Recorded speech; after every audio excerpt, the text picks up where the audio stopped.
La première fois que j'ai rencontré ma belle-mère, Vincent m'avait fait la surprise d'organiser une rencontre lors d'un week-end marche où ses parents sont venus marcher 2 heures avec nous. Dès le départ, on savait qu'entre eux, c'était sérieux parce que justement, ils avaient attendu de nous mettre au courant pour être bien sûr d'eux. Avec Vincent, on avait fait le choix de ne pas passer de vacances avec notre belle famille, enfin notre future belle famille, avant d'être fiancés, pour rester libre dans le discernement.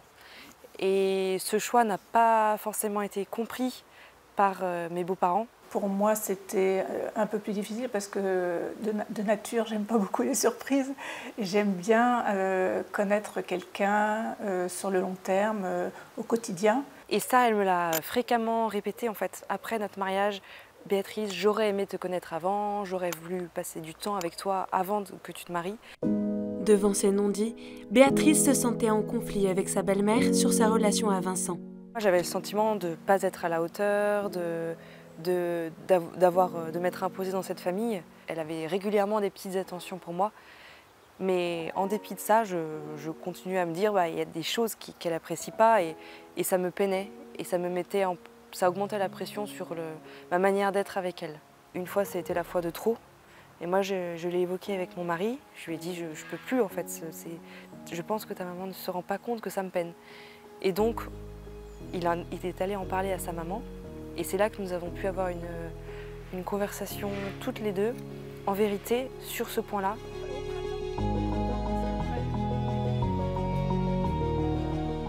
Oui, je ne savais pas que c'était une souffrance en fait pour toi. Ça me peinait. Ouais.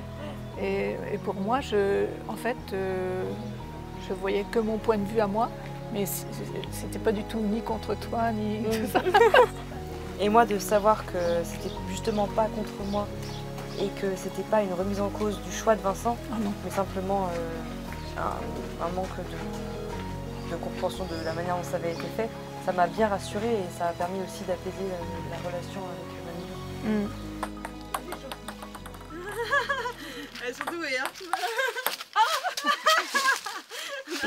On n'était peut-être pas assez naturel. On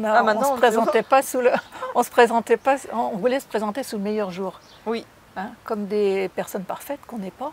Alors que de toute façon, comme on va passer notre vie ensemble, enfin notre vie de nombreuses années, on finira toujours par montrer notre vraie face. Oui. Et maintenant, je pense que cet épisode nous a permis aussi vraiment d'être beaucoup plus naturels l'une avec l'autre. C'était une découverte que voilà, il faut échanger. En fait. Il faut échanger. Moi, j'ai du mal avec ça. J'ai plutôt tendance à garder les choses. Et ça ne servait à rien de se morfondre dans son coin avec cette idée, alors que ça peut prendre du sens et apaiser la relation. Je te demande pardon. Voilà, on se demande encore pardon. Ah oui, parce que c'était... Et puis de toute façon, on évolue, on mûrit, même à tous les âges, on mûrit. Et puis maintenant, moi je dis vraiment que c'est ma deuxième maman. Et moi que c'est ma 6e fille. Les conflits dans les familles, c'est parfois douloureux. Et particulièrement si ça se passe entre belle-fille, gendre et les parents. Je ne parle pas des petits clashs, il y a des clashs avec tous les membres de la famille. Et là, si ça se passe, eh bien, le plus simple, c'est de s'excuser en disant qu'on est fatigué, qu'il y a eu du stress ou je sais trop quel malaise. Là, je parle de malaise beaucoup plus profond, comme ceux qu'on a vus dans le reportage, avec souvent des raisons, des racines qu'on pourrait identifier comme peut-être que les beaux-parents ont pris trop de place ou, comme ça a été très bien dit, comme comment dire, un événement qui s'est passé et qui a fait comme un blocage. Et à ce moment-là, c'est beaucoup plus compliqué parce que plus ça dure, plus ça va être difficile à réparer. Alors on pourrait suggérer plusieurs possibilités. L'une pour les belles-filles et gendres.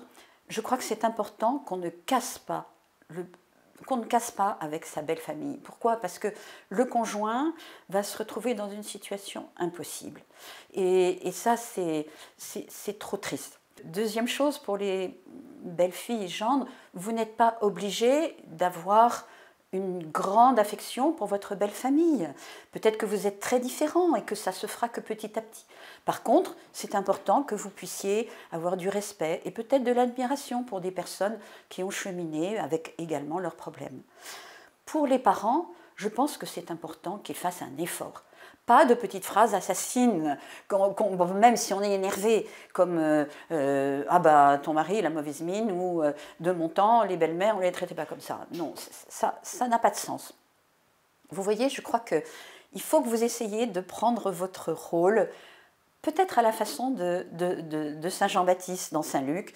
On dit que Jean-Baptiste, il aplanit les montagnes, qui comblent les ravins. Vous vous rendez compte du travail qu'on a? Moi, je pense que toutes les familles devraient se mettre au travail dans ce sens-là.